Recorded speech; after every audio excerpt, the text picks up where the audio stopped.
Welcome back to Cash and Sass, the podcast where we ditch the shame, talk real numbers, and build bold, bankable wealth without sacrificing who we are.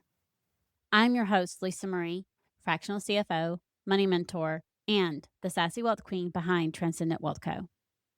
If you're ready to scale with strategy, own your power, and finally feel wealthy in every sense of the word, then you're in the right place. In this episode, we're going to be talking about where your money is quietly leaking and why most creators, business owners, and entrepreneurs don't see it until they're way past being frustrated. So, without further ado, let's dive in. When people hear money leak, they assume something dramatic: overspending, bad investments, reckless decisions. But I have news for you. That's what I don't see that. It's what I rarely see. What I see is most profit leaks are very subtle. They don't scream, they whisper. And that's exactly why they stick around. That's why they're tiny leak, or they're big leaks, but they're leaking, right? A profit leak isn't necessarily about spending too much. It's about spending without current alignment. What that means is you're spending without making sure it's in alignment. It's about money continuing to go somewhere long after the reason it started going there had expired. And that's a big distinction. Most leaks don't begin as mistakes. They begin as smart decisions. You invested in software because you needed it. You hired support because growth required it, and it's going to save you time. You subscribed to tools because they solved a problem. But here's the thing: businesses evolve, needs change, priorities shift, margins tighten, and goals adjust, right? So if spending doesn't evolve with those shifts, it becomes a leak. There are three main reasons leaks stay invisible. First, familiarity. When something hits your account every month, your brain stops questioning it. It becomes normal. So you don't think twice about it. Oh, yeah, that's the $29.99 subscription. Got it. That came out last month. It's been coming out last 6 months. Okay, next. You don't question it. Second reason is justification. Oh, it only costs $97. It's a business expense and I might use it again. How many of us have actually said that? I know I have. I'll be the first to admit it. Third reason is growth masking. When revenue increases, small inefficiencies don't really hurt immediately. So they go unchecked.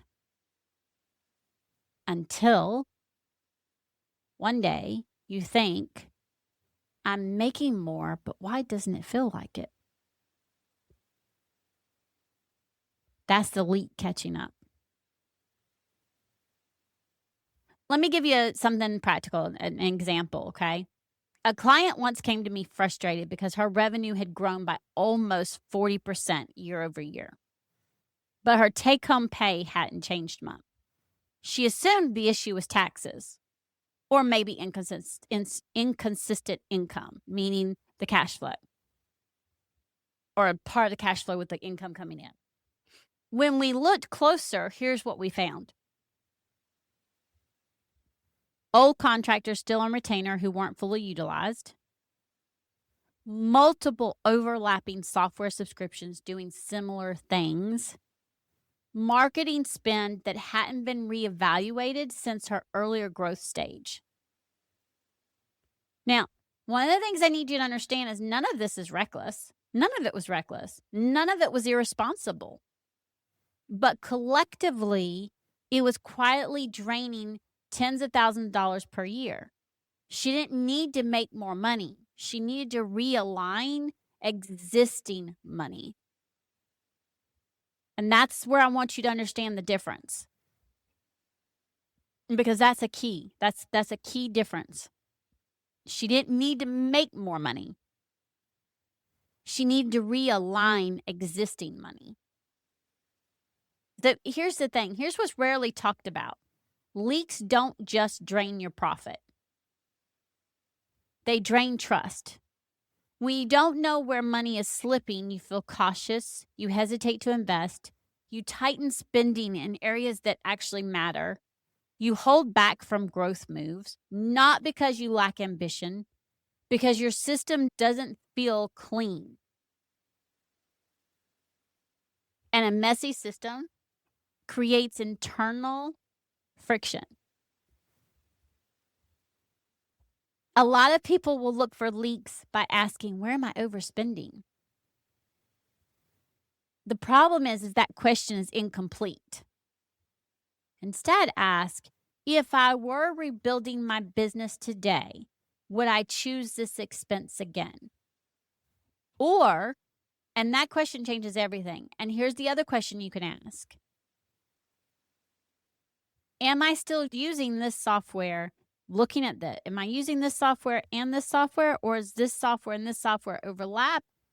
And does it make sense to merge the two? Meaning use one. Because here's the thing. The reason why that first question changes everything is because it removes habit from the equation. Doesn't matter if it happens over and over again, right?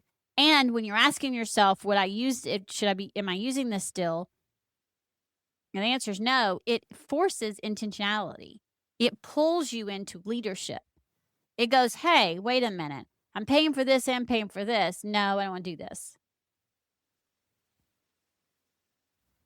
Another example is I had a separate software for my website, or had a website, right? Using a software for website. I had a separate software for my email.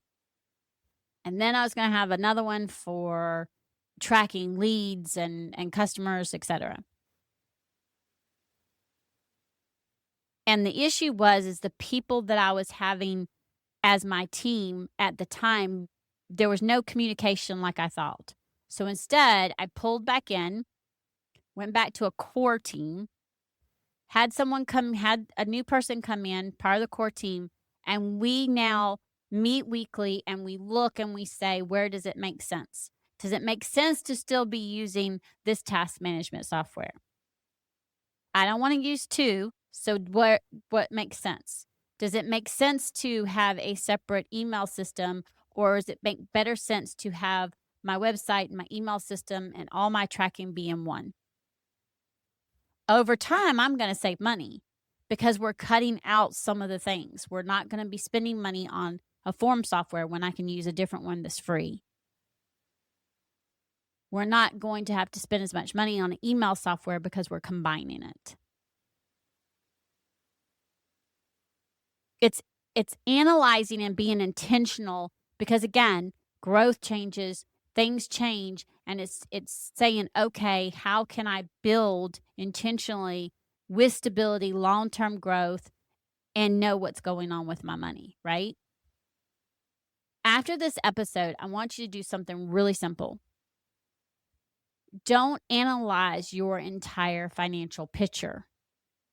I just want you to look at your reoccurring expenses, not one-time purchases, recurring. Subscriptions, retainers, monthly services, those things that recur every single month. And ask, does this solve a current problem? Is it generating value equal to or greater than its cost? And then the last question, if I had to justify this out loud today, could I? Now, I want you to understand something. You don't have to cancel anything immediately. That's not what I'm telling you to do. I just want you to observe. Ask those three questions. And again, those three questions are, does this solve a current problem? Is it generating value equal to or greater than its cost? And three, if I had to justify this out loud today, could I? And just observe your answers. Because here's the key. Those leaks will start shrinking when awareness grows. And you get awareness by asking those questions, looking at those subscriptions, looking at those expenses, and asking those 3 questions. And that's how I was able to determine what changes I was going to start making in those. And I didn't make them all at once. We're still making some. We're doing it one at a time. Okay, the bigger your business gets, the more complex your expense structure becomes. It can be a lot more tools, more people, more layers. Here's the thing though. If you don't revisit alignment regularly, the growth will amplify inefficiency. And I am just as guilty. And I recommend to my clients that you look at it every 90 days at least. And I'm going back to me making sure I look at mine every 90 days. Because inefficiency will erode your margin. And margin is what creates stability, flexibility, calm. It also creates long-term wealth, not just revenue. And y'all, that's everything.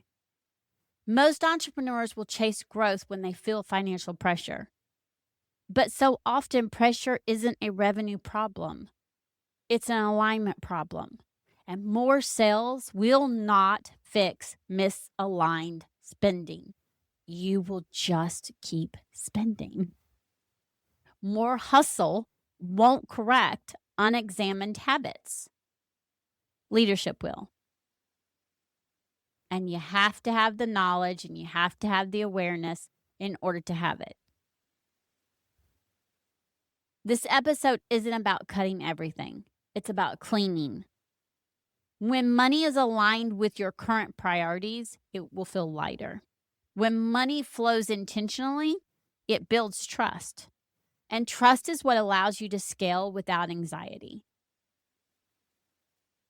So until next time, remember, confidence and cash are the ultimate power duo. Go check in with your money. And as always, have a fantastic and wealthy day.